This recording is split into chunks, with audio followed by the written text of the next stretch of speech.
semanalmente de este estudio, esta serie de mensajes sobre el libro de Apocalipsis. Y hoy hemos llegado al mensaje número 10. Después del mensaje vamos a participar de la mesa.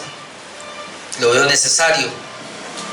Estamos mirando el capítulo 2 y el capítulo 3, carta a las 7 iglesias. Y estamos terminando hoy la 7ª iglesia de la Odisea. Veamos carta a Éfeso, a Esmirna, a Pérgamo, a Tiatira, a Sardis, Filadelfia y carta a la iglesia de la Odisea. Siempre les había dicho a ustedes que en el tema que yo tenía de creencia escatológica pensaba que esta última iglesia de la Odisea era la iglesia de los últimos tiempos. Pero esta iglesia fue real, lo que ella vivió lo vivió allá. Y esta iglesia de alguna manera representa el estado de la iglesia en algunas temporadas, en algún tiempo. Así que también, hermanos, en todo el tiempo de la historia del cristianismo ha estado la iglesia de la Odisea. Quiero decirles, hermanos, antes de leer de entrada que esto es muy difícil. Realmente yo, si una me ha costado es entender este mensaje de la Odisea. Me ha costado, me cuesta, no sé. Estoy dependiendo de la gracia del Señor para ver qué vamos a compartir acá, a pesar de que ya tengo un tema, pero bueno. Voy a leerlo, hermano, y luego miramos un poquito lo que significa la ciudad, qué pasaba con la ciudad, y así mismo vamos a poder entrar en este tema que tal vez muchos no van a estar de acuerdo con lo que diga, pero bueno. Apocalipsis capítulo 3, versículo 14 al 22, vamos a volver a leerlo, que ya se leyó, pero es bueno que lo tengamos claro. Dice: y escribe al ángel de la iglesia en la Odisea: he aquí el amén, el testigo fiel y verdadero, el principio de la creación de Dios, dice esto: yo conozco tus obras, que ni eres frío ni caliente. Ojalá fueses frío o caliente, pero por cuanto eres tibio y no frío ni caliente, te vomitaré de mi boca. Porque tú dices: yo soy rico, me he enriquecido y en ninguna cosa tengo necesidad, y no sabes que tú eres un desventurado, miserable, pobre, ciego y desnudo. Por tanto yo te aconsejo que de mí compres oro refinado en fuego para que seas rico, vestiduras blancas para vestirte y que no se descubra la vergüenza de tu desnudez, y unge tus ojos con colirio para que veas. Yo reprendo y castigo a todos los que amo. Sé pues celoso y arrepiéntete. He aquí yo estoy a la puerta y llamo. Si alguno oye mi voz y abre la puerta, entraré a él y cenaré con él y él conmigo. Al que venciere le daré que se siente conmigo en mi trono, así como yo he vencido y me he sentado con mi Padre en su trono. El que tiene oído, oiga lo que el Espíritu dice a las iglesias. Una breve mención de la ciudad, hermanos, porque como hemos visto, lo que le ocurría a la ciudad, el Señor lo toma y se lo aplica a la iglesia como tal. El nombre de la ciudad, la Odisea, fue en honor a la esposa de su conquistador, Antíoco II. La Odisea fue una ciudad próspera, fue una ciudad comercial y tenía entidades bancarias inclusive allí. Se dice que debido a su riqueza, cuando fue destruida por un terremoto, debido a toda la bonanza que tenían, no pidieron ayuda. De hecho, se dice que los romanos o Roma le dijo que si querían ayuda de ellos, y dijeron que no, se negaron a recibir ayuda. Eran autosuficientes. También allí dice que esa misma ciudad fue como un centro importante de la medicina antigua. Tenían allí, inclusive construyeron un centro medicinal. También era muy famosa porque había una fábrica donde desarrollaron, un centro de medicina donde se desarrolló el colirio, que luego comenzó a exportarse, un colirio para los ojos. Y también ellos tenían una fábrica de vestidos de lana. Era muy famosa por los vestidos de lana que se llevaba a otras partes. Algunos hermanos creen que esta iglesia, ya hablando de la iglesia de la Odisea como tal, era una iglesia falsa, era una iglesia no regenerada por todo lo que nosotros podemos leer allí. De hecho, voy a leer el comentario que hizo el pastor John MacArthur acerca de esta iglesia, y en la medida que vamos desarrollando el tema vamos a ver si realmente, porque de las 7 iglesias, por lo menos el Señor, había una que estaba muerta, pero por lo menos el Señor dice hay algunos que no, y así, y le daba vida. Pero en esta de la Odisea, lo que leímos nosotros, pareciera que es una iglesia impía, pareciera que no hay regenerados allí. El pastor John MacArthur dijo lo siguiente: la iglesia en la Odisea representa a estas iglesias apóstatas que han existido a lo largo de la historia. Note que él ya comienza a decir aquí que la Odisea es una iglesia apóstata. Y cuando hablamos de apostasía, estamos diciendo que no son creyentes. Dice que es la última y la peor de las 7 iglesias a las que se dirige nuestro Señor. Dice que la espiral descendente que comenzó en Éfeso y continuó a través de Pérgamo, Tiatira y Sardis alcanzó su lugar más bajo en la Odisea. Incluso en Sardis quedaron algunos verdaderos creyentes, hasta donde se puede determinar. La iglesia en la Odisea era totalmente falsa, de personas no regeneradas. Eso dice el pastor MacArthur. Dice que tiene la sombría distinción de ser la única de las 7 iglesias a quienes escribió Cristo que no tuvo una palabra positiva de elogio. Debido a la drástica naturaleza de la situación en la Odisea, esta es también la más amenazante de las 7 cartas. Yo no sé si usted está de acuerdo con ese pensamiento, pero así piensan algunos, inclusive algunos reformados, como el pastor MacArthur. Era una iglesia impía, no regenerada, apóstata, como quiera llamarla. Yo voy a hablar hoy, hermano, acerca de 5 puntos acá, llevando el esquema, o vamos a hablar de una descripción de Jesús, porque siempre se presenta así. Vamos a hablar de un reproche con sus consecuencias que se le hace a la iglesia de la Odisea, un consejo del Señor a la iglesia, un llamado al arrepentimiento y una promesa para el vencedor. Entonces vamos con el primer punto, una descripción de Jesús que hace en esta iglesia. Versículo 14 de Apocalipsis 3. Y escribe al ángel de la iglesia en la Odisea: he aquí el amén, el testigo fiel y verdadero, el principio de la creación de Dios, dice esto. Ahora, mi hermano, si bien es cierto que uno mira esta iglesia y la razón por la cual se tiende a pensar que es una iglesia apóstata, y otra vez cuando hablamos de apostasía, es que comenzaron llevando el evangelio, pero luego lo tergiversaron al punto de que ya totalmente negaron al Señor. No porque perdieron la salvación, sino porque nunca tuvieron realmente la salvación. Eso es una vida apóstata. Algunos dicen que no es regenerada, es decir, que no es una iglesia del Señor. Yo comienzo a tener mis dudas. Mi primera duda, y lo que quiero decir es que yo sí veo que sea una iglesia, y es una iglesia del Señor. Ahí contradigo al pastor MacArthur y a otros, pero la razón es la siguiente. Él dice aquí: escribe al ángel de la iglesia en la Odisea. El solo hecho de que diga la iglesia, ya entendemos que la palabra iglesia es los llamados a estar fuera, los separados, así que Dios la ve como una iglesia. Cuando comenzamos el capítulo 1 dice que el Señor, cada iglesia representa, Él anda en los candeleros. Dice: yo ando en medio de los 7 candeleros, es decir, Él no excluye a la Odisea.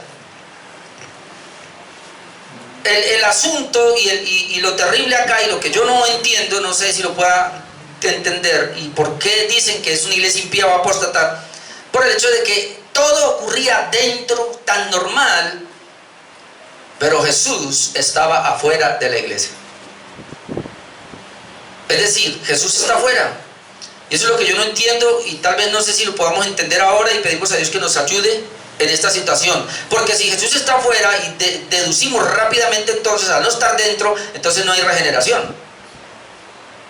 Y por eso algunos fácilmente, pero yo quiero decirle una cosa, hermanos, y con el perdón del pastor MacArthur y otros, pero déjeme decirle que para mí y para todos nosotros es mucho más fácil cuando vemos a una persona que no está mostrando evidencias del cristianismo, sino más mundanamente, más mundano. Es muy fácil, y lo primero que yo hago es decir: él no es regenerado.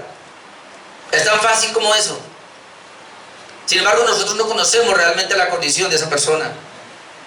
Es más fácil coger y alguien cayó, inmediatamente decir: ese no era, es un apóstata, y es más fácil porque tú y yo somos muy expertos para eso, para condenar a la gente de una vez y decir: ese no es, ese es falso, esa iglesia no es falsa. Pero qué sorpresa nos llevamos, hermano, porque no conocemos el corazón de las personas.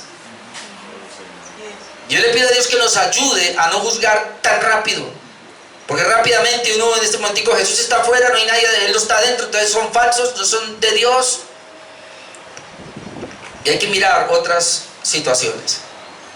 Entonces, lo primero que vemos aquí, la descripción de Jesús, aquí podemos ver que encontramos 3 descripciones sobre Jesús, y otra vez estas descripciones tienen que ver con el estado que la iglesia de alguna manera y la Odisea había perdido de alguna manera.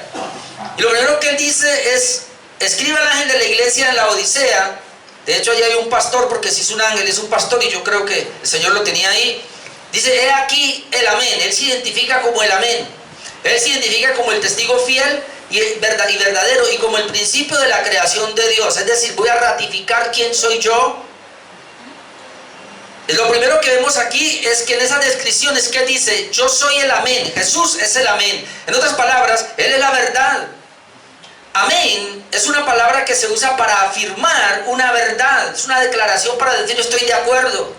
Pero el amén de hoy día se ha vuelto tan popular, hermanos, que ya cualquiera dice amén a cualquier cosa. La gente en esa época decía amén cuando tenían una verdad y la entendían y estaban de acuerdo con esa verdad, podían decir amén. Hoy no, hoy cualquier persona habla amén, gloria a Dios, amén, gloria a Dios, y ya es una muletilla que tenemos en nuestras bocas. No debería de ser así.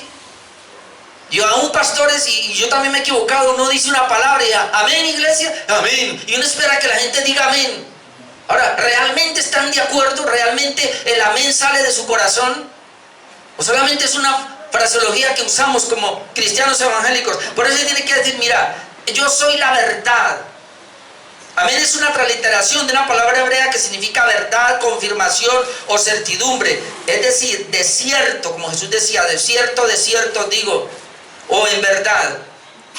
De hecho, Jesucristo es el amén. En 2 Corintios 1:20 dice: porque todas las promesas de Dios son en Él sí y en Él amén, por medio de nosotros, para la gloria de Dios. Cuando dice amén aquí, y uno puede responder a esa palabra, es que eso que Él está diciendo, o esa Biblia que estamos leyendo, o ese mensaje que estamos escuchando, después de escucharlo y tener claridad, uno dice: sí, eso es cierto, estoy de acuerdo. Esa es la afirmación de amén. No es decir amén por decirlo, sino que tiene que ser una palabra que sale del corazón, y que esta iglesia de la Odisea de alguna manera la habían olvidado. O digámoslo mejor, esta iglesia de la Odisea decía amén sin saber quién era el amén. Número 2 le dice: yo soy el testigo fiel y verdadero, que tiene que ver con lo mismo que vine hablando. Pero lo que quiere decir es que fuera de Él, hermanos, no hay verdad. Fuera de Cristo no hay fidelidad. Eso lo llamamos la vez pasada, y no nos da temor decirlo. Sea Dios veraz y todo hombre mentiroso. No nos da temor decirlo. Satanás es el único padre de mentira, donde el único verdadero es Jesucristo. No hay nadie más que sea verdadero. Él es el testigo fiel y verdadero, es decir, Él es la confirmación del amén. ¿Y por qué podemos ver eso? En Juan 14:6 leemos que Él dice: Jesús dijo: yo soy la verdad. Es decir, no hay otra verdad. Le pregunta a Pilato: ¿eres tú acaso la verdad? Es decir, ¿cuál es la verdad? Porque hoy día la gente tiene una verdad relativa. No hay relativismo aquí para la verdad, hermano. La verdad es una sola, y la verdad es Jesucristo. Entonces Él dice: yo soy el testigo fiel y verdadero. Es decir, Jesucristo, como cuando da testimonio, eso es correcto, eso es real. No hay que dudar, no hay una milésima de duda, porque Él es el testigo fiel y verdadero. Y otro punto, en tercer lugar, dice que Él es el principio de la creación. Ahora, este versículo ayuda mucho a los testigos de Jehová para decir que miren que el Señor tuvo un comienzo, pero aquí no está diciendo eso. Cuando Él dice que yo soy el principio de la creación, Él lo que está diciendo es que Él es antes de la creación, el principio de la creación, o el que está por encima de la creación, el principal de la creación. Lo que está diciendo es que antes de que hubiera algo, Él ya es. Eso es lo que Él está diciendo acá. No significa entonces que Cristo sea la primera persona que Dios creó, jamás, sino más bien que Cristo mismo es el origen de la creación. Yo soy el que da origen a la creación. En Apocalipsis 22:13 leemos: yo soy el alfa y la omega, el principio y el fin, el primero y el último. Ya habíamos explicado esto. Yo soy el alfa, es decir, antes de alfa, y yo soy la omega, y después de omega no hay nada. El Señor siempre es. Yo soy el principio y el fin. Antes del principio no hay nada. Perdón, antes del principio yo he estado. Después del fin yo sigo existiendo. El primero y el último. Yo soy el primero, yo soy el último. Es decir, Jesús está antes de lo primero. No hay nada allá. Él es el único que hay. Y después de lo último no hay nada allá. Solamente Jesús. A eso es que se refiere esa palabra. Como dice en Colosenses 1:15 al 17, dice, Él es la imagen de Dios invisible, el primogénito de toda la creación. Son palabras similares, el principal o el primogénito de toda creación. Ahora, si los testigos de Jehová siguieran leyendo, los que creen que Jesús fue creado, vamos a seguir leyendo, porque en Él, es decir, en Cristo, fueron creadas todas las cosas, las que hay en los cielos, las que hay en la tierra, visibles e invisibles, sean tronos, sean dominios, sean principados, sean potestades. Todo fue creado por medio de Cristo y para Él. Ahora y Él es antes de todas las cosas, y todas las cosas de Él subsisten. Jesucristo es antes de la misma creación. Él es el creador de todo, pero Él es antes de la creación. Así que cuando dicen que Él es el primogénito o Él es el principal de la creación, lo que está diciendo es que Él, antes de que existiera algo, Él ya estaba. Y parece ser que a la iglesia de la Odisea se le ha olvidado todo eso. Por eso Él introduce estas palabras para darse a conocer quién es Él.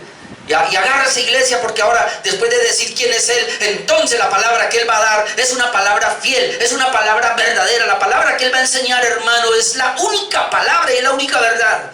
Hay que agarrarnos de eso. En segundo lugar, vamos a ver el reproche que le hace a esta iglesia con sus consecuencias. Versículos 15 al 17. Dice, yo conozco tus obras, que ni eres frío ni caliente. Ojalá fueses frío o caliente. Pero por cuanto eres tibio, ¿cuál es el reproche? Tú eres tibio. El reproche es que la iglesia de la Odisea era una iglesia tibia. Por cuanto eres tibio y no frío ni caliente, te vomitaré de mi boca. ¿Cuál es la consecuencia? Te vomitaré de mi boca. No lo ha vomitado, pero piensa hacerlo. Te voy a vomitar, me da náuseas. ¿Pero por qué? El reproche, iglesia tibia, consecuencias, te vomitaré de mi boca. La razón, aquí está la razón de la tibieza. Porque tú dices, yo soy rico, me he enriquecido y en ninguna cosa tengo necesidad. Y ellos no sabían, pero y no sabes que tú eres un desventurado, miserable, pobre, ciego y desnudo. Ahí comenzamos a ver el reproche que le hace a la tibieza. Déjeme, yo le leo los apuntes acá y luego entramos ahí, porque eso es terrible, todo eso. Entonces el reproche que le hace es que la iglesia tibia, hermanos. La agua tibia, según Jesús aquí, yo no sé, puede ser, no sirve para nada, solo produce ganas de devolverla. La consecuencia entonces es tan fuerte, dice que por esa razón te voy a vomitar de mi boca. Pero ¿cuál era la razón de la tibieza? Ellos decían no tener necesidad de nada porque ellos eran ricos. Y vuelvo y digo, cuando hubo ese temblor, no necesito que nadie nos ayude, nosotros tenemos suficiente dinero. Aquí están las mejores empresas, aquí está todo. Es más, ustedes necesitan de nosotros. Y la iglesia entró en ese mismo nivel de autosuficiencia. Pero ellos tienen una ignorancia, y era que ellos eran, como dice ahí, eran desventurados. La palabra desventurado es que no hay una bienaventuranza. Habíamos dicho que la bienaventuranza es aquellos que lo tienen todo, no tienen necesidad de nada, pero en el Señor. Pero ellos lo tenían todo, no tienen necesidad de nada, pero materialmente. Pero eran desventurados porque espiritualmente les faltaba todo.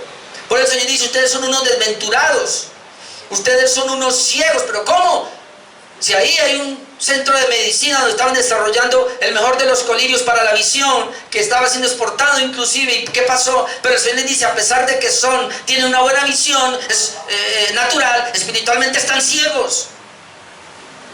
Y luego les sigue diciendo, están desnudos, aunque ustedes tienen la mejor empresa y fabrican los mejores vestidos de lana para cubrir a otros y cubren ustedes mismos físicamente, pero internamente ustedes están desnudos. Ahora, la iglesia, como ya lo dije, reflejaba lo que estaba pasando en la misma ciudad. La Odisea era una ciudad independiente, autosuficiente, era soberbia, había llegado a un estado de orgullo muy alto. ¿Por qué? Y aquí comenzamos a ver por qué el Señor le está diciendo la razón de la tibieza. ¿Por qué la Odisea como tal? No la iglesia, pero ¿por qué la Odisea como tal se le llamaba aún a la ciudad tibia? Se dice que el agua que pasaba por la Odisea venía de la ciudad de Hierápolis, donde esas aguas allí eran termales, es decir, eran calientes, eran medicinales. Pero luego había un acueducto que venía y atravesaba y tenía que pasar por la ciudad de la Odisea. Y cuando pasaba por la ciudad de la Odisea, ya esa agua era tibia. Y luego dice que el agua seguía corriendo y llegaba a la ciudad de Colosas, donde ya se volvía fría. Entonces usted entiende lo que está pasando en la ciudad. La ciudad de la Odisea, el agua que llega es un agua tibia. No es ni caliente porque no está en Hierápolis, ni es fría porque no está allá en Colosas. Así que los que están allá, esa agua les sirve para medicina. Los que están allá, esa agua les sirve para calmar la sed. Pero cuando pasa por acá, es un agua tibia, que tienen que hacer un proceso para cambiarla, porque no les servía. Y el Señor toma esas mismas palabras para decirle a la iglesia, ustedes son tibios. También la ciudad, hermanos, era famosa, como ya lo dije, por la fábrica de un ungüento o un colirio para la visión, y por tener también una fábrica de lana para los vestidos. Por eso el Señor le dice, aunque tenés vestidos, estás desnudo. Aunque tenés colirio en los ojos, estás ciego, no ves nada. Porque aunque tenga todo esto externamente y suene tan bonito, espiritualmente no hay nada de lo que aparenta externamente. Y por eso cuando yo estoy estudiando esta iglesia y entré allí, hermano, a mí me dio mucho temor. Y el temor que me dio fue tan terrible, porque yo decía, Dios mío, puede ser que nosotros en una iglesia local tengamos todas las cosas externas, las comodidades externas, todo lo tengamos un buen culto, tengamos una muy buena alabanza, tengamos la Santa Cena, y nos convirtamos en una estructura. Pero por dentro estamos vacíos, pero por dentro somos tibios. Recuerden que aquí está hablando a la iglesia, porque aquí es la iglesia la que está tomando en su tibieza, es la iglesia tibia. Podemos aplicarlo a personas individuales, obviamente como tibias, pero yo quiero hablar de la iglesia y luego hablamos de la individualidad de cada uno de nosotros. Escuchando precisamente ayer al pastor Joel Michelén, él estaba hablando a unos jóvenes y decía, la razón por la cual yo me encontraba con jóvenes que dicen, pastor, yo quisiera entregarme todo, pero no puedo. Y él decía, la razón por la cual estos jóvenes, aunque le hablaba a los jóvenes, pero es para todos, no pueden entregarse totalmente al Señor. Él decía, es porque ellos han hecho esto. Ellos está el mundo allá y entonces ellos tienen un lazo del mundo donde lo han agarrado y no lo quieren soltar. Pero a la vez tienen otro lazo que lo han enviado a la iglesia y agarraron la iglesia y tienen el lazo y no lo pueden soltar. Ellos están en la mitad y a veces son alados por el mundo y a veces son alados por la iglesia y lo pasan para allá. Mejor manera de describir lo que es una tibieza. Están coqueteando con las cosas del mundo, no se han podido soltar. También coquetean con la iglesia porque no quieren perder la salvación, digámoslo si que se llegan a perder, o porque no quieren, piensan ellos, ir al infierno y quieren mantenerse allí. Entonces van a los cultos eventualmente, o están allí, o van a todos los cultos, todo el tiempo están allí, los conocemos, pero cuando están en el mundo también vienen y practican todo lo del mundo. Tienen aguas calientes y aguas frías, y ellos son tibios. Ahora, interesante porque el Señor dice, mira, ni eres caliente, ni eres frío, eres tibio. Ellos pensaron que estaban bien, y el Señor les dice, el problema es que yo a los tibios los vomito de mi boca. El Señor se para tan firme a decir, o estás allá, o estás allá, pero término medio, yo no quiero. Hermano, la gran mayoría de la gente que hoy se congrega, que se van a ir al infierno, son los que han estado así, en un estado de tibieza. Si no tomamos, si no acatamos la palabra del Señor, de que Él le dice a esta iglesia. El problema entonces de la tibieza espiritual es que la persona no se ha decidido. Yo estoy yendo a la iglesia, pero... Y eso pasa cuando yo a veces he pedido la membresía. Algunas personas me han dicho, no, pastor, espérese, porque es que yo todavía tengo que arreglar unos asuntos. ¿Con quién? No se ha decidido entonces. La gente le teme a la membresía. Uno dice, bueno, pero ¿por qué? Ya sé, no ha arreglado cosas. Está esperando que venga el Señor para arreglarlas, tal vez. Las personas tibias no se ajustan a ninguna categoría. No son ni genuinamente salvas, pero tampoco rechazan abiertamente el Evangelio.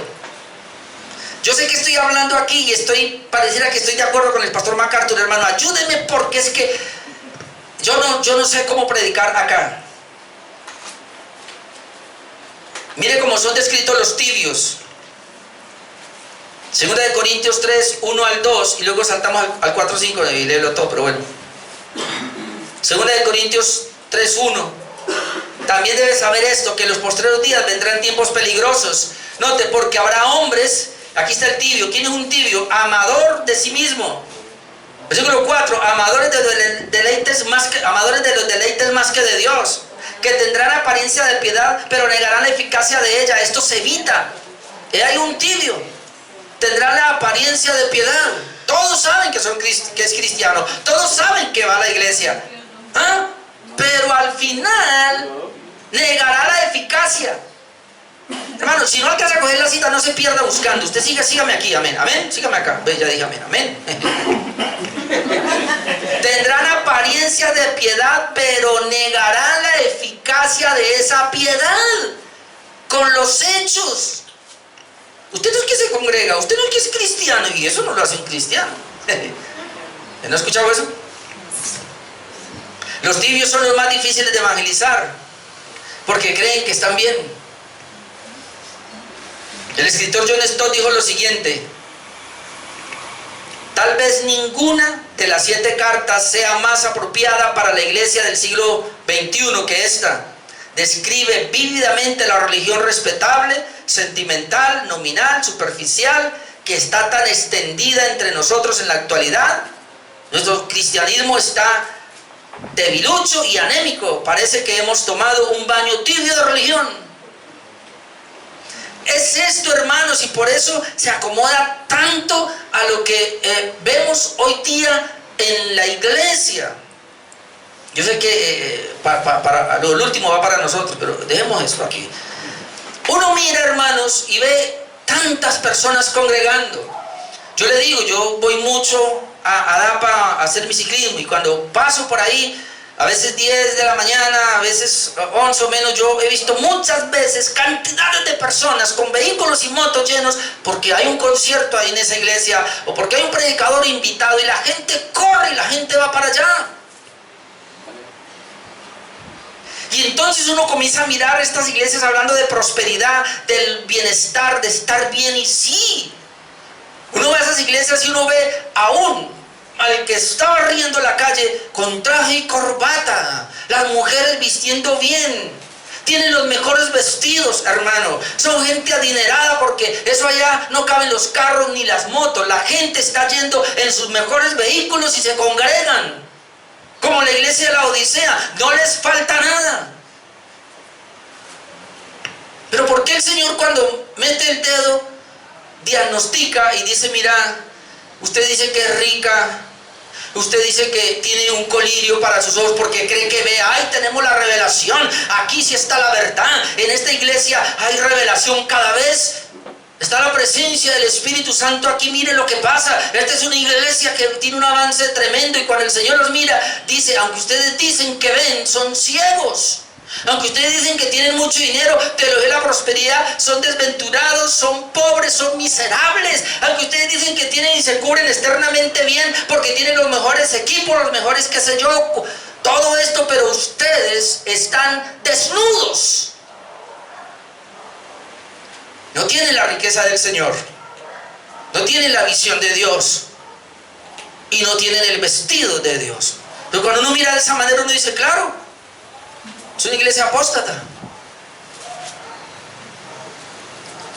Y esa es mi crisis ahora. Pero déjeme, yo sigo. El número 3, el consejo del Señor, versículo 18. En vista de eso, mire cómo el Señor les da un consejo, versículo 18. Por tanto, yo te aconsejo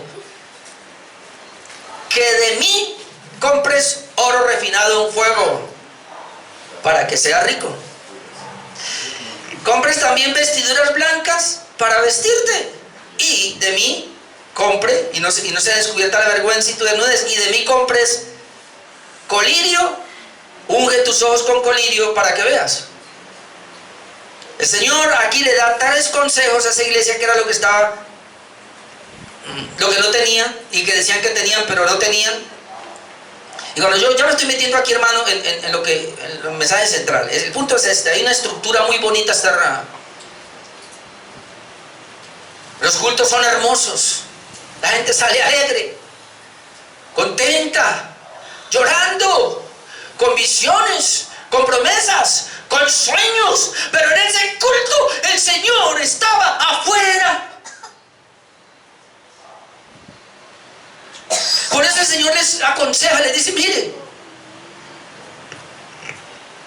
yo les voy a aconsejar, primero, que compren de mí oro refinado en fuego para que sea rico. Eso es lo que dice el texto. Yo te aconsejo que de mí compres. Ahora sabemos, hermano, ya lo habíamos visto, pero la iglesia de Esmirna era diferente. Ella era pobre materialmente, pero tenía una riqueza espiritual que no tenía la Odisea. Uno lee en Apocalipsis 2:9, ya lo hemos visto, yo conozco tus obras, le dice el Señor, y tu tribulación y tu pobreza, pero tú eres rico. Esta iglesia que ya hemos visto nosotros de Esmirna era muy pobre. Yo no sé si llegaban hasta descalzos al culto, pero interiormente tiene una riqueza espiritual, y comparado con la iglesia de la Odisea, que eran los más ricos, pero interiormente eran pobres. Ahora por lo menos le voy a hablar algo de qué es la riqueza espiritual a la cual el Señor se refiere, que de mí compres oro refinado, lo está comparando con algo espiritual. En 1 Pedro 1:7 yo leo, para que sometida a prueba vuestra fe, mucho más preciosa que el oro. ¿Qué es lo más precioso que el oro? La fe. Dice que aunque el oro se puede purificar 7 veces, aún así la fe supera esa pureza del oro. Usted encuentra el oro más fino, pero eso no se compara con la fe. La mayor riqueza que puede tener una iglesia es la fe. Pareciera que esta iglesia de la Odisea no la tenía. Eso que hay muchas más, pero dejamos ahí. Número 2, ¿qué dice? Compre de Jesús vestiduras blancas para cubrir tu desnudez. No son los vestidos físicos, hermanos, los que el Señor está mirando ahora, son los vestidos espirituales. Y déjeme decirle, el único vestido que debemos tener son la justicia de Jesús. En Apocalipsis 16:15 encontramos, dice, he aquí yo vengo como ladrón, bienaventurado el que vela y guarda sus ropas, para que no ande desnudo y vean su vergüenza. Podemos tener los mejores vestidos, pero si no tenemos el vestido de Jesucristo, andaremos desnudos y en vergüenza, porque la gente va a ver siempre nuestra maldad, va a ver siempre nuestro pecado. Tenemos los mejores vestidos en la ciudad. De hecho, la iglesia tiene los mejores vestidos. Pero el Señor dice, yo te aconsejo que de mí compres. Todo esto es de Jesús. Vestidos blancos para cubrir tu desnudez. En Apocalipsis 19:7-8 leemos, gocémonos y alegrémonos y démosle gloria porque han llegado las bodas del Cordero, note, y su esposa se ha preparado. ¿Cómo se ha preparado? Y a ella se le ha concedido que se vista de lino fino, limpio y resplandeciente. Y aquí dice, porque el lino fino es las acciones justas de los santos. Ahora vemos que la vestimenta que ellos tienen es que ellos están de alguna manera reflejando lo que tienen. Ellos, la iglesia verdadera debe estar vestida de Cristo en su justicia, y entonces va a manifestar esas obras de justicia que dice acá, que son las acciones justas de los santos. Y se tienen que tirar por el suelo el antinomianismo, que es aquellos que dicen, el Señor ya me salvó, soy salvo, pare de contar, puedo vivir como se me dé la gana. No, Señor, si Jesús te justificó y te salvó y te dio un vestido de justicia, debe evidenciarse por las obras justas. Esto no quiere decir que la salvación entonces sea por obras, ni quiere decir que yo pueda comprar la salvación. Cuando Él dice, de mí compre para que se vista, aquí está hablando de otra cosa. Ahorita le doy el pasaje. Pero número 3, compre, dice, de mí también compres colirio para ungir tus ojos, para que veas. Ellos estaban preocupados por la vista física, descuidando la visión espiritual. ¿De qué sirve, hermanos, de que tú y yo nos preocupemos tanto por la salud física, por el vestido físico, por las riquezas materiales, si espiritualmente estamos muriéndonos y andamos en una tibieza que no nos hemos definido de dónde somos? Hoy día la gente está pagando. Usted verá si quiere hacérselo, pero la gente se está cambiando los ojos, la gente se está cambiando todo su rostro, la gente está invirtiendo todo el dinero en esos cambios estéticos externos. No estoy diciendo que esté mal, si quiere hágalo, pero se preocuparán de la misma manera por la vida espiritual.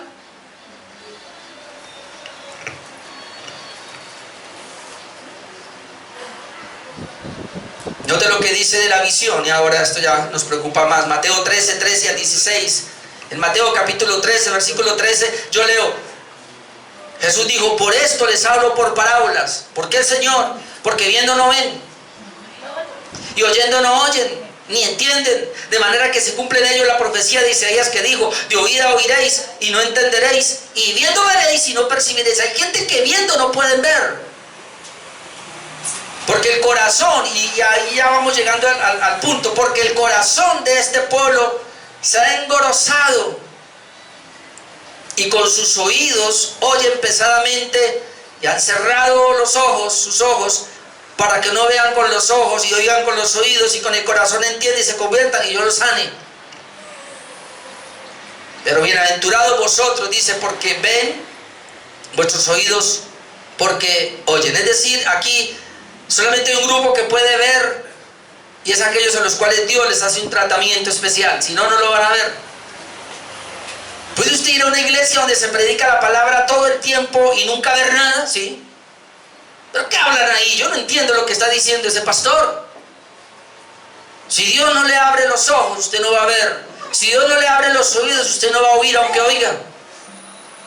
¿Qué será que uno está hablando de cosas espirituales y la gente lo voltea para cosas materiales? Porque eso es lo que ha hecho hoy día la mayoría de las iglesias. Leyendo la Biblia, que es espiritual, un libro espiritual, lo han torcido para algo material y lo han materializado. Y por eso hablamos de un evangelio humanista centrado en el hombre. Pero 2 de Corintios 3:14. 2 de Corintios 3:14. Pero el entendimiento de ellos se embotó, está hablando de los del antiguo pacto, porque hasta el día de hoy, y ahora están los judíos, cuando leen el antiguo pacto, les queda el mismo velo no descubierto, el cual, note ese velo, el cual por Cristo es quitado. Y uno dice, ¿qué le pasó a la Odisea? Tienen un velo porque no pueden ver, están ciegos. Pero aquí dice que por Cristo es quitado. Y aún hasta el día de hoy, cuando se lee a Moisés, el velo está puesto sobre el corazón de ellos. Ya entendemos, no solamente se trata de una visión, sino de algo del corazón. Un velo en el corazón. Ahora mire lo que dice, pero cuando se conviertan al Señor, el velo se quitará. Y aquí estamos de acuerdo entonces con el pastor MacArthur. No eran convertidos porque si se hubieran convertido pudieran ver. Sin embargo, no estoy de acuerdo. Pero cuando se conviertan al Señor, el velo se quitará. Es decir, la conversión es la que va a permitir que se pueda ver. Porque el Señor es el Espíritu, y donde está el Espíritu del Señor, allí hay libertad. ¿A qué libertad se está refiriendo aquí? A que tiene libertad para ver las cosas espirituales que antes no podía ver. Y luego dice, por tanto nosotros todos, mirando a cara descubierta, es decir, sin velo, como en un espejo la gloria del Señor, somos transformados de gloria en gloria en la misma imagen como por el Espíritu del Señor. En otras palabras, cuando una persona se ha convertido, el velo se ha quitado, y de ahí en adelante lo único que ella va a hacer es ser transformada. En la medida que va viendo más transformación, ve más transformación, ve más transformación, acorde a Jesucristo. Se va teniendo la imagen de Jesús. Ahora voy hablando un poquito. Yo lo que puedo ver aquí, hermanos, en la iglesia de la Odisea, es una iglesia, yo vuelvo y digo, es iglesia porque el Señor la llama iglesia y porque de otra manera la hubiera llamado sinagoga de Satanás. ¿Cómo es posible que Él le diga a otras iglesias, otras reuniones por allá, sinagoga de Satanás? ¿Por qué no le dijo a la Odisea que era sinagoga de Satanás? Porque la Odisea es la iglesia del Señor. Pero es una iglesia del Señor que por alguna razón perdió lo que originalmente recibió, al punto que comenzaron a bajar la vida espiritual, al punto que casi que la están perdiendo. ¿Por qué?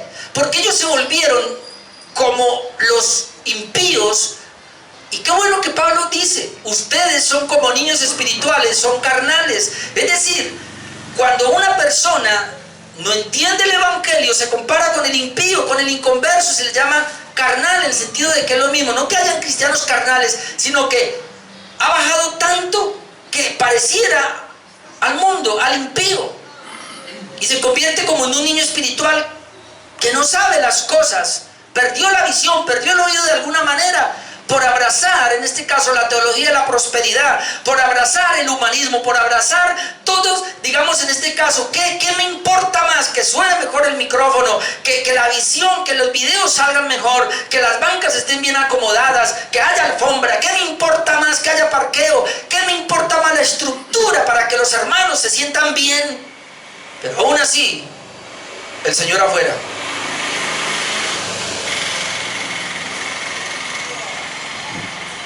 De alguna manera habían perdido la visión, y por eso el Señor les dice: compren de mí. Como ya lo dije, no es que la salvación se pierda acá cuando el Señor les hace una invitación, dado que ella la había hecho, y en Isaías 55:1 él ya había hecho la invitación a la salvación, y mire lo que él dice, Isaías 55:1: a todos los sedientos venid a las aguas, y a los que no tienen dinero, venid, comprad y comed. Venid, comprad sin dinero y sin precio vino y leche. Es decir, uno puede comprar del Señor sin dinero porque es por gracia. ¿Y cómo compramos? Viniendo a Él por la sola fe, creyendo en Él. Eso es lo que Él está diciendo. Cuando Él dice: vengan a mí, compren oro, está diciendo: tenga la fe preciosa que yo se la doy. Déjenme que yo termine para que entienda por qué ellos no la podían tener y el Señor se las ofrece y les dice: yo compren de mí. ¿Por qué ellos no podían tener el vestido que el Señor les dice y se estaba viendo la desnudez? Mi amado hermano, déjeme decirle, tú y yo somos salvos, tú y yo tenemos una justicia. Yo tengo el manto de Jesús, pero cuando ese manto de Jesús lo dejo volar por las cosas del mundo, el mundo está soplando tanto en mí, se comienza a abrirse y lo único que se ve dentro de mí es mi desnudez y mi vergüenza de pecado. No vaya a pensar, hermano, que porque somos justos entonces ya... que ese es el gran error que han cometido muchas iglesias y que podemos quizás estar cometiendo nosotros. Número 4, le hace un llamado al arrepentimiento. Versículos 19 y 20.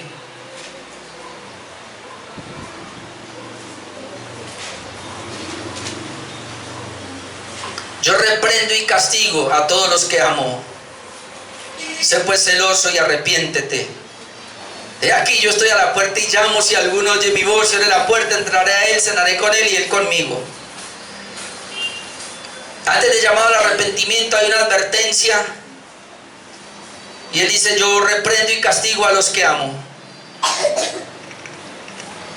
El Señor aquí comienza a hablar de una disciplina, lo que se conoce como disciplina eclesiástica, y esto no se le da al mundo. El Señor a los impíos, a los inconversos, los destruye si fuese el caso, o los reserva para el juicio final. Pero a la iglesia, a los suyos, Él los disciplina. Así que la Odisea es una iglesia del Señor. Porque Él les dice aquí: yo reprendo y castigo a todos los que amo. Cuando uno mira Hebreos 12, 5 al 11, déjeme yo lo leo, entiende esto.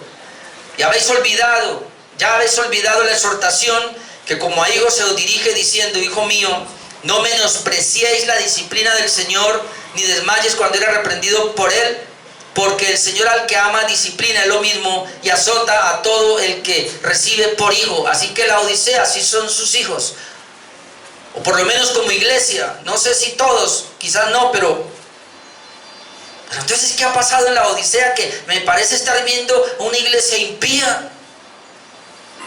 Sigue diciendo Hebreos 5, 12:6: si soportáis la disciplina, Dios os trata como a hijos, porque ¿qué hijo es aquel a quien el Padre no disciplina? Pero si se os deja sin disciplina, de la cual todos han sido participantes, entonces sois bastardos y no hijos. ¿Se da cuenta?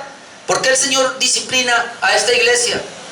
Porque son sus hijos. Por otra parte, tuvimos a nuestros padres terrenales que nos disciplinaban y los venerábamos. ¿Por qué no obedeceremos mucho mejor al Padre de los Espíritus y viviremos? Y aquellos ciertamente por pocos días nos disciplinaban como a ellos les parecía, pero para lo que nos es provechoso. ¿Para qué le disciplinan? Para provecho. ¿Para qué? Para que participemos de su santidad. La disciplina es para santificarnos. Es verdad que ninguna disciplina al presente parece ser causa de gozo, sino de tristeza, pero después da fruto apacible de justicia. ¿Qué se busca con la disciplina? Que se dé fruto apacible de justicia, es decir, que las vestiduras se vean las que tiene de Jesús, a los que en ellos han sido ejercitados. Ahora, ¿pero de qué debía arrepentirse? Si esa es la advertencia que le hace ahora, porque Él ama a los que disciplina. La pregunta, ¿de qué debía de arrepentirse? Y agarrémonos fuerte, porque este es el mensaje central de todo lo que hemos venido diciendo.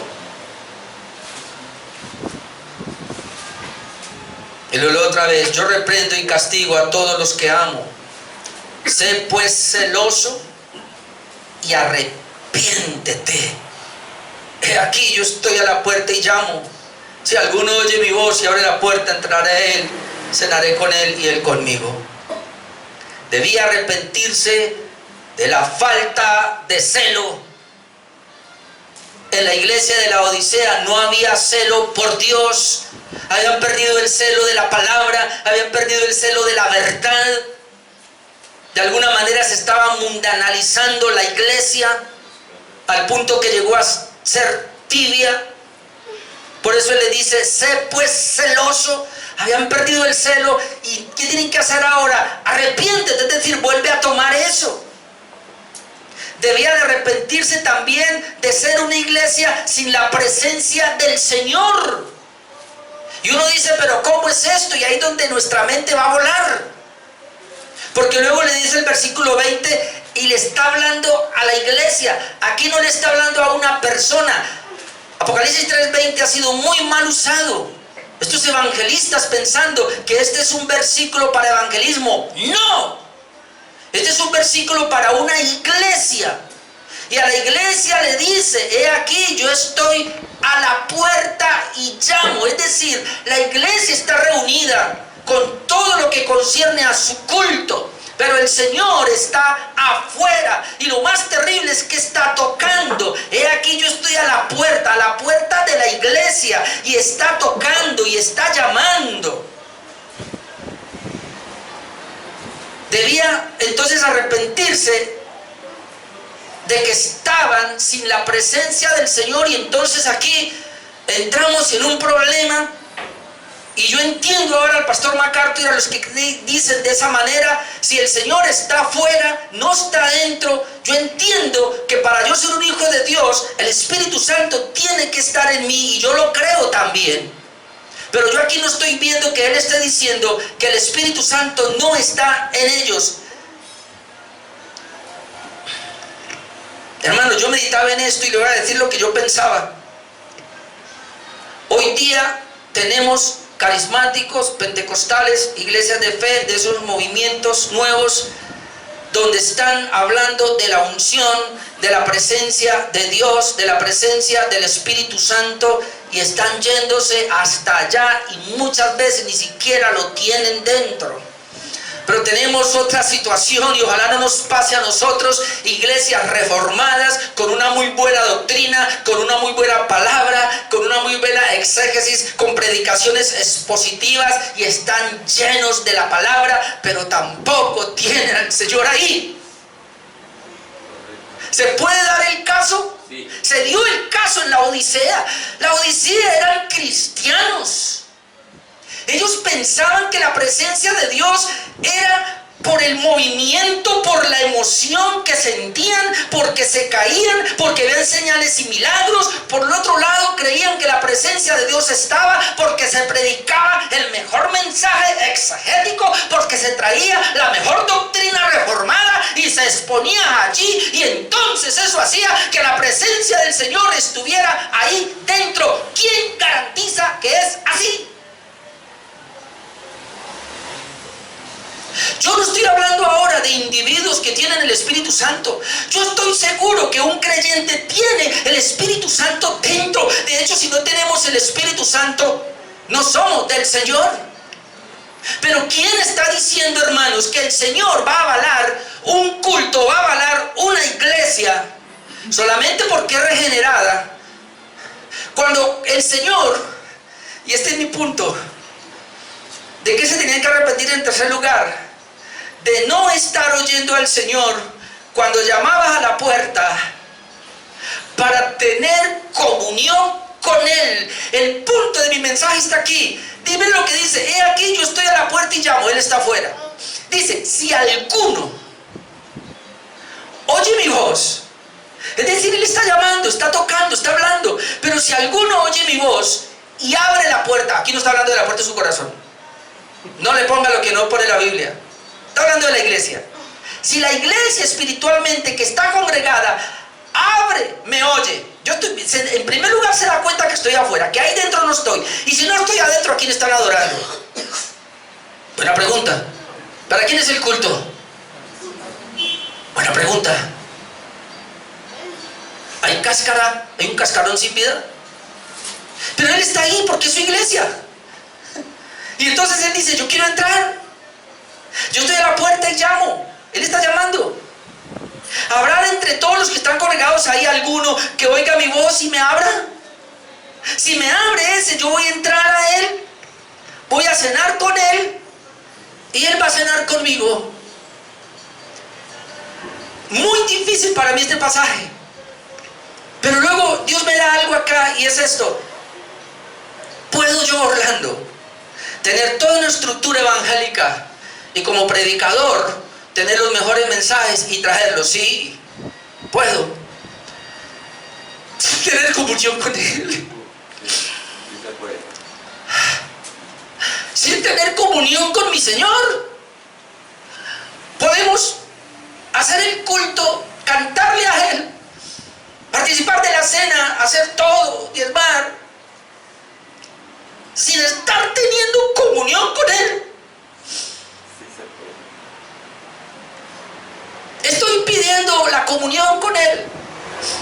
Entiéndame, somos cristianos, tenemos el Espíritu Santo, Él está con nosotros, sí, pero no tengo comunión con Él, porque he pensado que la comunión con Él es venir a un culto, porque he pensado que la comunión con Él es sentarme todos los días y verme 3 pasajes de Sugel Michelén, el pastor Sugel, del de allí, del otro, y saber tanta teología y avanzarme en teología, y voy allí y visito y corro y camino y me olvido de Él.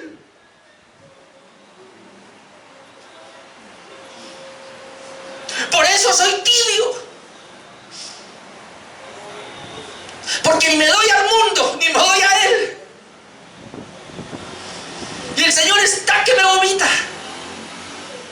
Eso le trae náuseas a Cristo. La iglesia del Señor, hermano, debe aprender a tener comunión con Jesús. Y yo le decía al Señor esta mañana: tú estás tocando a mi puerta. Y apliquémoslo ahora personal, sí, a mi vida. Y está diciendo: yo quiero tener comunión contigo. Pero cuando tú te enfocas en la iglesia, en los hermanos, en el mensaje, en la preparación del mensaje, en qué va a ser, y se va para allá y te olvidas de mí, no tienes comunión conmigo, yo te amo tanto que te voy a tocar y te tengo que decir: arrepiéntete de esa situación, que así no quiero. Otra vez, he aquí, yo estoy a la puerta y llamo.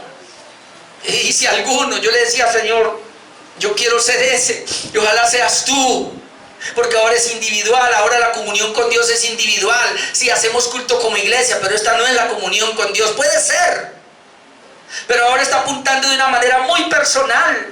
Yo estoy a la puerta, yo voy a llamar. ¿Habrá alguien que oiga mi voz? ¿Habrá alguien que me abra la puerta? Entonces, si es así, yo voy a entrar a Él, voy a cenar con Él y Él va a cenar conmigo. Eso me habla de una comunión con Él estrecha, donde lo más importante ya aquí no es si hablo en lenguas, si salto, si echo fuera demonios, si hago sanidades, si predico el mejor mensaje, si soy reformado, si conozco la doctrina de la gracia del dedillo. Lo más importante es si lo poco que sé de Él me ha llevado a intimar con Él todos los días. Es que se siente a mi lado y yo pueda hablar con Él y Él pueda hablar conmigo. Todos los días de mi vida tenga una comunión con Él. Amén. Y usted me quiere preguntar: ¿qué es la vida espiritual? Esa es la vida espiritual, porque es ahí donde yo voy a ser conforme a la imagen. Es ahí donde yo voy a comenzar a aborrecer las cosas del mundo, las cosas que quieren apartarme de mi Señor. Pero ¿por qué tú y yo,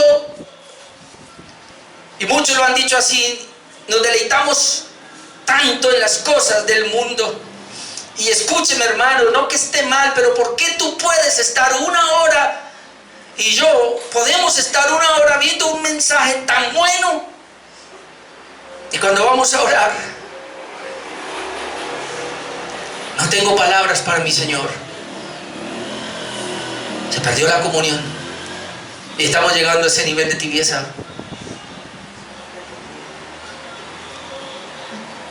No me salga con el cuento que soy reformado y que el Espíritu Santo está en mi vida y eso ya quedó ahí. Estamos hablando de comunión. No me diga que usted habla en lenguas y que echa fuera demonios y que hace sanidades y todo eso y que es la iglesia. Estamos hablando de comunión. El Señor no va a estar en una estructura. El Señor es relacional. Él quiere una relación con nosotros. Y aunque seamos sus hijos, Él puede irse de nosotros. No estoy hablando de la salvación, estoy hablando de la comunión con Él. Y eso es lo que se refiere aquí. Entonces, ¿qué es arrepentirse? Oír la voz del Señor, abrir la puerta para que Él entre a tener comunión.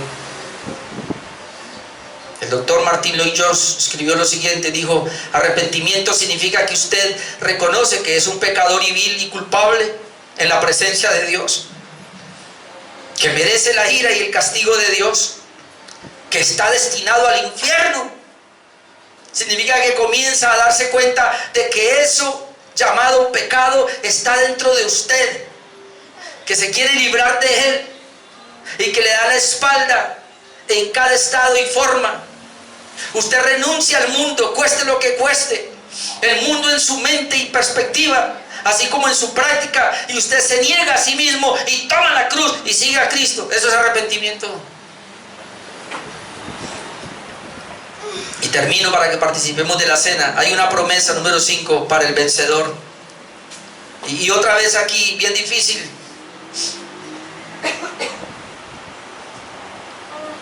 Al que venciere, le haré que se siente conmigo en mi trono, así como yo he vencido y me he sentado con mi Padre en su trono. El que tiene oído, oiga lo que el Espíritu dice a las iglesias.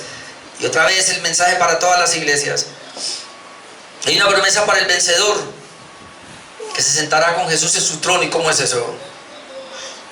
Otra vez esto nos vuela los sesos, porque ¿cómo?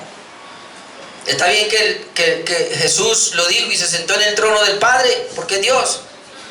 Pero ¿cómo nos va a llamar ahora a que nos sentemos en su trono? Yo no entiendo esa parte. Pero lo que yo puedo medio entender es que tal vez se refiere de alguna manera a una especie de reino o gobierno que tendremos. En Apocalipsis 5:10, que lo veremos después, dice: y nos ha hecho para Dios reyes y sacerdotes y reinaremos sobre la tierra. Puede ser.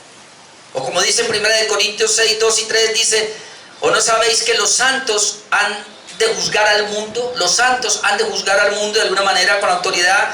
Si el mundo ha de ser juzgado por vosotros, sois dignos de juzgar cosas muy pequeñas. ¿O no sabéis que hemos de juzgar a los ángeles? De alguna manera los creyentes vamos a juzgar a los ángeles. ¿Cuánto más las cosas de esta vida? Y también a la iglesia de Tiatira se le prometió reinar sobre naciones. Apocalipsis 2, 26, 27 habíamos leído: el que venciere y guardare mis obras hasta el fin, yo le daré autoridad sobre las naciones. Pareciera que eso es sentarse en el trono. Y la regirá con vara de hierro, y serán quebradas como vaso de alfarero. No se la crea mucho, hermano, pero el hecho de que el Señor nos invita a sentarnos en el trono, ojo que esto viene después. Esto es para el que venciere, y venciere porque ha dejado de ser una iglesia tibia, porque le ha permitido la presencia del Señor, ha tenido comunión con el Señor, se ha arrepentido. ¿Qué es una iglesia tibia, hermano? Una iglesia que tiene riquezas y por confiar tanto en la riqueza se olvidó de Dios. Una iglesia que tiene vestidos y como está cubierta y tiene todo suplido en su vida, se olvidó de Dios. Una iglesia que porque tiene una buena visión y tiene el remedio cuando le falte la visión, se olvidó de Dios. Entonces hay un arrepentimiento, y es precisamente volver a tener comunión con Dios, permitirle. Y luego Él dice: y yo lo voy a enviar a que se siente en mi trono. No es que nos vamos a sentar con Dios en el trono, jamás. Pero la idea es que más bien Él nos va a dar cierta autoridad para gobernar posteriormente. ¿Y cómo termina? Como siempre todas, esto es para los que tienen oídos espirituales. El que tiene oído, oiga lo que el Espíritu dice a las iglesias.